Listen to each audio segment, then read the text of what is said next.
Welcome to the Slop Farm. Enjoy the video. You start by ensuring Live is available. Check age, follower count, and update TikTok.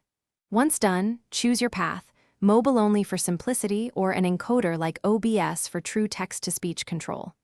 Install a TTS tool or browser extension now and run a quick audio test.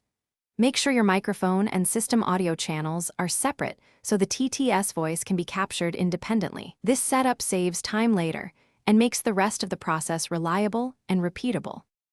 Next, connect the chat to the TTS engine. You'll add a chat overlay or chatbot that exposes incoming messages in a browser source. Add that source to OBS or your encoder.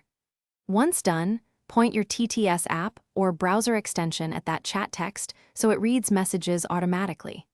Make sure the TTS output is routed into your encoder's audio mix. Use virtual audio cable or loopback. Also configure when messages trigger speech so you don't read every message and overwhelm your stream. Finally, start your live on TikTok using the mobile button or RTMP stream key from your encoder. While live, monitor audio levels and keep the TTS read rate and volume balanced so your voice and TTS don't collide. You can toggle TTS on demand or filter which messages are read.